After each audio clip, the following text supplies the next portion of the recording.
Hello everyone. आज हम बात करने वाले हैं सेकेंड सेमेस्टर में बीएससी मैथमेटिक्स सेकेंड सेमेस्टर में, जो कि लखनऊ यूनिवर्सिटी के एफिलिएटेड कॉलेज हैं या फिर किसी भी यूनिवर्सिटी के कॉलेज में। अगर आपका फर्स्ट ईयर में, सेकेंड सेमेस्टर में या फर्स्ट सेमेस्टर में अगर इंटीग्रल कैलकुलस और ज्योमेट्री की बुक है तो यह लेक्चर्स जो हमारी अब आने वाले लेक्चर्स हैं, अपकमिंग लेक्चर्स होंगे, वहाँ पे आपके लिए यह टॉपिक यूजफुल हो सकता है। ठीक है, तो आज हमारा जो इंटीग्रल कैलकुलस है उसमें हम स्टार्ट करेंगे हमारा एक बहुत अच्छा सा टॉपिक जो कि होने वाला है, इम्पॉर्टेंट है काफ़ी, इम्प्रॉपर इंटीग्रल। ठीक है, इम्प्रॉपर इंटीग्रल हम स्टार्ट करेंगे। इसमें हम कन्वर्जेंस पढ़ेंगे, डेफिनेट इंटीग्रल की, कि कौन सा टेस्ट हम लगाएंगे, कैसा काम करते हैं हमारे काफ़ी first kind improper integral of first kind, second kind, third kind, और हम एक अच्छे एक्सप्लेनेशन के साथ आपको समझाएंगे और उम्मीद करेंगे कि आपको समझ में आएगा। ठीक है, जो कि ये सेकेंड सेमेस्टर मतलब कहीं पर भी अगर आप में आपकी यूनिवर्सिटी कॉलेज में अगर इंटीग्रल कैलकुलस की बुक है आपके सेमेस्टर में तो इम्पॉर्टेंट होने वाला, और मैं सारे लेक्चर्स कवर कराऊंगा, अच्छे से कराऊंगा। ठीक है, तो हम स्टार्ट करते हैं इम्प्रॉपर इंटीग्रल। राइट,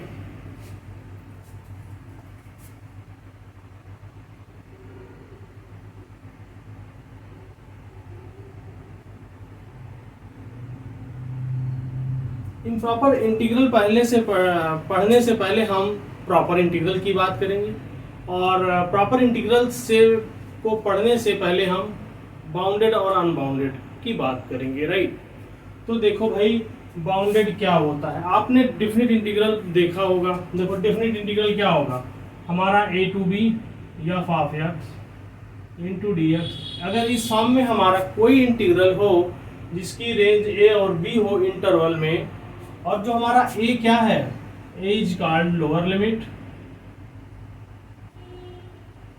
b हमारा है अपर लिमिट,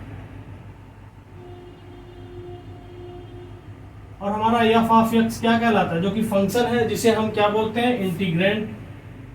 राइट, हाँ हो सकता है स्टार्टिंग में हमारा जो स्टार्ट करने का तरीका है वो काफ़ी बेसिक से होगा। ठीक है, लेकिन हाँ एंड तक आप अगर बने रहते हो तो काफ़ी बहुत कुछ सीखने को मिलेगा एक ही लेक्चर में। ठीक है ना, चलो तो देखो हमारा एफ ऑफ एक्स होता है, और जो हमारा इंटरवल ए कामा बी है, ठीक है, ये हम क्या कहते हैं, इंटरवल ए कामा बी। अच्छा, हमारा एफ ऑफ एक्स इंटीग्रेंट, तो भाई अगर हमारा इस फॉर्म में इंटीग्रल है तो हम क्या बोलते हैं, इसे हम डिफरेंट इंटीग्रल बोलते हैं। ठीक है, तो मैंने बताया कि हमें पढ़ना है bounded and unbounded. Right, bounded and unbounded क्या होता है, हम एक एग्जांपल से डिफाइन करेंगे। मान लो हमारे पास एक different integral 0 to 1 upon x minus 1 into x plus 2 into D x. ठीक है भाई, इसको आप सॉल्व कर सकते हो इजीली, मैं उम्मीद करता हूँ इस इंटीग्रल को कर पाओगे, इसकी वैल्यू भी फाइंड कर पाओगे।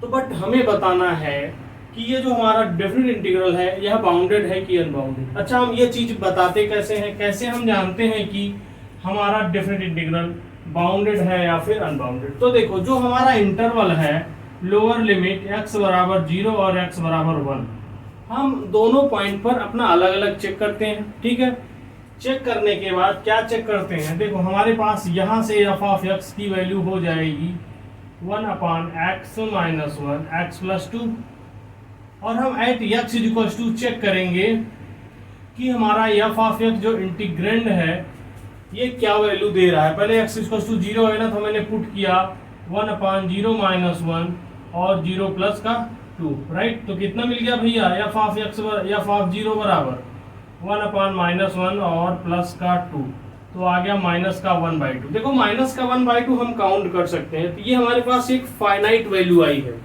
फाइनाइट वैल्यू आएगी जब भी हम अपना क्या लोअर लिमिट या अपर लिमिट पुट करते हैं, तो हम बोलेंगे कि उस पॉइंट पर हमारा फंक्शन यानी कि इंटीग्रेंड बाउंडेड है। तो हम क्या कह सकते हैं, at x is equal to 0 F of x is bounded. समझ रहे हो आप, उम्मीद करता हूँ आपको इसके लिए x इक्वल टू 0 के लिए बाउंडेड समझ में आया होगा। अच्छा देखो हमारा अभी एफ ऑफ एक्स क्या है, ये है हमारे पास। नेक्स्ट पॉइंट क्या है, x इक्वल टू 1। तो हम x इक्वल टू 1 पर जब चेक करेंगे तो हमको क्या मिल जाएगा, F of x equal to 1 upon x के प्लेस पे 1 माइनस 1 और 2 के और x प्लस 2 में 1 प्लस 2। ठीक है। अच्छा 1 माइनस 1 0 हुआ और 2 प्लस 1 3 हुआ, तो 1 upon 0 is equals to infinite. देखो at x is equals to मैंने 1 पे एफ ऑफ x की वैल्यू हमको इनफाइनाइट मिली। क्या हुआ, अगर हमारी वैल्यू इनफाइनाइट नहीं होती है मींस इनफाइनाइट होती है तो हम बोलेंगे भैया कि हमारा एफ ऑफ एक्स इंटीग्रेट उस पॉइंट पर अनबाउंडेड होगा। समझ रहे हो आप? अच्छा ये मेरा अनबाउंडेड का शॉर्ट फॉर्म है। देखो मैं एक बार फिर से रिवाइज करा देता हूँ। शॉर्ट फॉर्म में अगर कोई भी हमारा डेफिनेट इंटीग्रल है उसका एक रेंज है, अगर मैं दोनों रेंज पर अपने पॉइंट को उस इंटीग्रेंड यानी कि फंक्शन में पुट करता हूँ तो मैं देखता हूँ कि जो हमारा एफ ऑफ एक्स है उस पॉइंट पर अगर फाइनाइट आता है, अगर मुझे फाइनाइट वैल्यू मिला तो हम बोलेंगे कि भैया हमारा जो एफ ऑफ एक्स है वो बाउंडेड है, और इनफाइनाइट है आता है तो हम क्या बोलेंगे कि वह मेरा अनबाउंडेड है।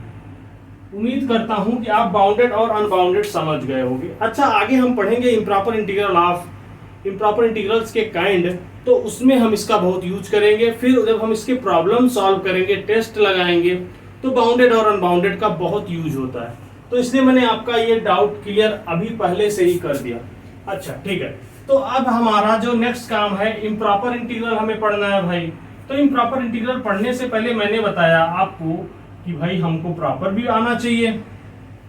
अच्छा प्रॉपर आपने पहले सुना होगा, नहीं सुना होगा तो मैं रिवाइज करा दे रहा हूं। देखो मैं शॉर्ट फॉर्म में बता दूंगा प्रॉपर इंटीग्रल क्या होता है। प्रॉपर इंटीग्रल के दो केसेस होते हैं, दो प्रॉपर्टी होती है, आप ऐसा कह सकते हो। जो हमारा एक मान लो any definite integral, any definite integral क्या है, a to B general form मैंने लिखा है F of X into D X is called a proper integral. Proper integral कहलाएगा ये कब, व्हेन इसकी दो कंडीशंस है मेरे पास। पहली कंडीशन जो हमारा इंटरवल a कामा b है इज फाइनाइट होना चाहिए। समझ रहे हो आप, फाइनाइट कह सकते हो आप, ठीक है। मतलब कि ये इस तरह से ना हो जैसे 0 टू इनफाइनाइट, ये फाइनाइट नहीं है, ठीक है। ऐसा भी हो सकता है माइनस इन्फिनिटी टू इन्फिनिटी, ये हमारा फाइनाइट नहीं है, ठीक है। तो a कामा भी हमारा इंटरवल फाइनाइट होना चाहिए। और इंटीग्रैंड यानी कि एफ ऑफ एक्स क्या होना चाहिए, बाउंडेड होना चाहिए भैया। समझ रहे हो आप? तो हम क्या बोलेंगे मेरे दोस्त कि जो है हमारा एफ ऑफ एक्स यानी कि डिफिनिट इंटीग्रल प्रॉपर इंटीग्रल होगा। मतलब कि जो हमारा डिफिनिट इंटीग्रल होगा वह कैसा इंटीग्रल होगा, प्रॉपर। तो प्रॉपर की दो प्रॉपर्टी हुई, a comma b is finite at integral F of x is bounded, ठीक है। अच्छा इसके बाद हम बात करेंगे इम्प्रॉपर इंटीग्रल। इम्प्रॉपर इंटीग्रल क्या होता है, लिख लो आप यहीं पे। इम्प्रॉपर इंटीग्रल वह होता है any definite integral which is not a proper integral,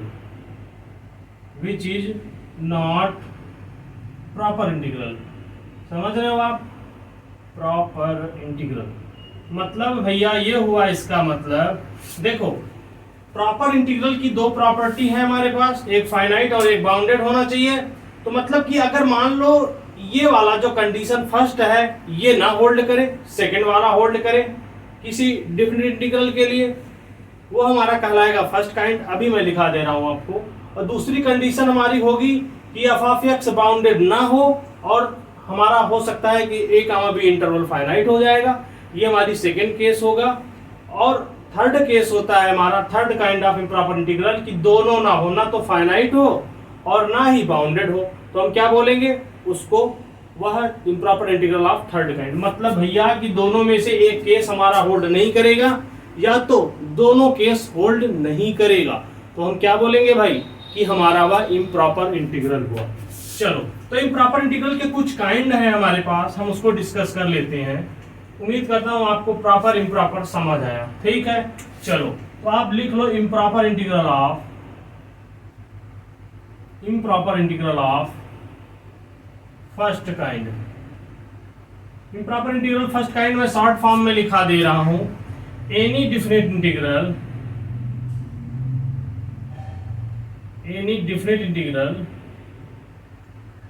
किस फॉर्म के होगा, मैं यहाँ पे बार बार नहीं लिखूंगा, मैं यहाँ पे लिख दे रहा हूं, आप समझ जाना कि हम इसी इंटीग्रल की बात करेंगे, ठीक है।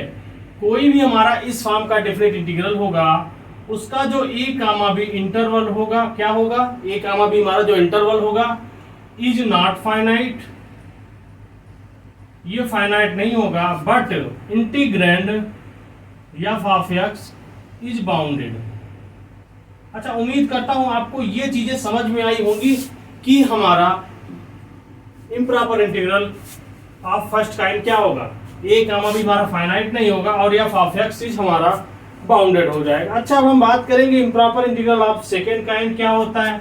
Improper integral of second kind क्या होगा, इसका अच्छा एक एग्जांपल मैं लिख दे रहा हूं। देखो, फाइनाइट नहीं है मतलब देखो हमारा क्या है इंटीग्रल, इसका एग्जांपल भी आप देख सकते हो, 0 टू इनफाइनाइट एफ ऑफ, ये हमारा तो ये फाइनाइट नहीं है, ये कामा भी जो इंटरवल है। अच्छा, एफ ऑफ एक्स आपने ले लिया x माइनस 1, ये 1 पे तो 0 हो जाएगा, यहाँ पे ले लो आप x और यहाँ पे ले लो x प्लस 2, ठीक है। ठीक, ये देखो आप इसमें किसी भी पॉइंट पर 0 टू इनफाइनाइट आप कोई भी पॉइंट ले लो, इसके बीच में हमारा एफ ऑफ एक्स जो कि इंटीग्रैंड है वह इनफाइनाइट यानी कि अनबाउंडेड नहीं होगा। सभी पॉइंट पर हमारा जो रेंज है 0 कामा इंटरवल, इस पर हमारा integrand F of x always bounded होगा। तो ये हमारा क्या हो गया, हमारा जो रेंज है, लिमिट, लोअर लिमिट और अपर लिमिट, ये हमारा फाइनाइट नहीं है और एफ ऑफ एक्स बाउंडेड हो गया, तो हम उसे कहेंगे improper integral of first kind. अच्छा, मैं इसको बताने को बार बार फोर्स क्यों कर रहा हूं आपको, क्योंकि हम आगे नेक्स्ट लेक्चर में इस पर प्रॉब्लम सॉल्व करेंगे कि इम्प्रॉपर इंटीग्रल हमको मिल जाएगा इस फॉर्म में और बोलेगा find the test the convergence of different integral, तो बोलेगा तो हमको फाइंड करना होगा उस टाइम कि यह हमारा जो डिफरेंट इंटीग्रल है कन्वर्जेंट है, डाइवर्जेंट है, ऑक्सीलेटरी है, तो हमें उसकी कन्वर्जेंस निकालनी होगी और हमें वहां पे फर्स्ट काइंड के भी इंटीग्रल मिल सकते हैं, सेकंड काइंड के भी मिल सकते हैं और थर्ड काइंड के भी मिल सकते हैं, तो इसलिए आपको पढ़ना जरूरी है आप। अच्छा, अब हम बात करेंगे हमारा जो सेकंड काइंड है। अच्छा, improper integral of second kind क्या होता है, यह हमारा फाइनाइट तो होगा, any different integral A comma B is finite but F of x is not bounded, मतलब अनबाउंडेड होगा। इज बाउंडेड हम ये भी कह सकते हैं भैया, फाइनाइट तो होगा नहीं, लेकिन फाइनाइट तो होगा, ठीक है, लेकिन बाउंडेड नहीं होगा। ये हमारा इस तरह के डिफरेंट इंटीग्रल कहलाएंगे improper integral of second kind, ठीक है। चलो, अच्छा, इसका एग्जांपल आप देख लो, बहुत प्यारा एग्जांपल है, 0 to 1 upon x into x plus 1 into D x.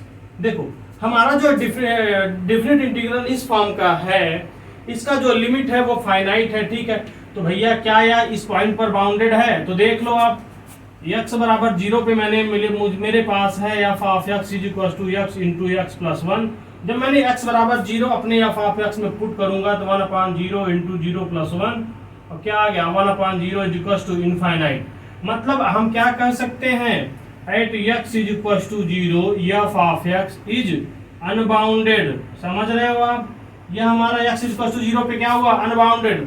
अच्छा, हम x बराबर 1 पर भी चेक कर ले भैया। चलो, एफ ऑफ एक्स हमारे पास क्या है, 1 upon x into x plus 1। तो मैंने क्या किया, x बराबर इसमें पुट कर दिया, तो हमको मिल गया एफ ऑफ 1 बराबर 1 अपॉन 1 इंटू 1 प्लस 1।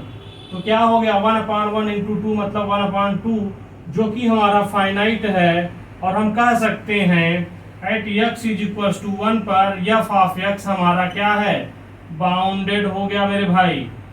मतलब कि अगर हमारा एक भी पॉइंट पर रेंज में किसी भी पॉइंट पर अगर अनबाउंडेड हो रहा है तो हम बोलेंगे कि हमारा इंटीग्रल अनबाउंडेड है, डिफरेंट इंटीग्रल अनबाउंडेड है। तो x इक्वल टू 0 पर आपने देखा कि हमारा डिफरेंट इंटीग्रल की वैल्यू पुट करने पर उस पॉइंट पर इनफाइनाइट आ रहा है तो हम बोलेंगे कि अनबाउंडेड। तो हमारा इस टाइप के इंटीग्रल जो डिफरेंट इंटीग्रल होंगे उसको हम बोलेंगे improper integral of second kind. ठीक है, अच्छा उम्मीद करता हूं आपने इसको समझा होगा, राइट। चलो अच्छा, हमारा थर्ड काइंड की बात करेंगे हम, improper integral of third kind, right.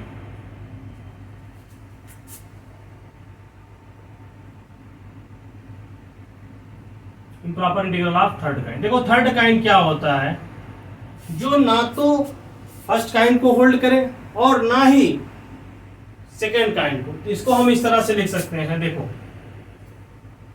इसको रफ कर दो, पूरा लिख लो आप, any different integral neither hold,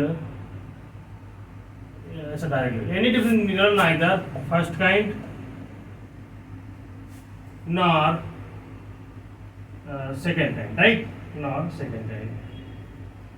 तो यहां से आपने क्या समझा कि कोई भी डिफरेंट इंटीग्रल हमारा वह कहलाएगा इम्प्रॉपर इंटीग्रल कब, जब हमारा वो ना तो फर्स्ट काइंड हो और ना ही सेकेंड काइंड हो। फर्स्ट काइंड में मैंने आपको बताया कि हमारा जो लिमिट होगा वह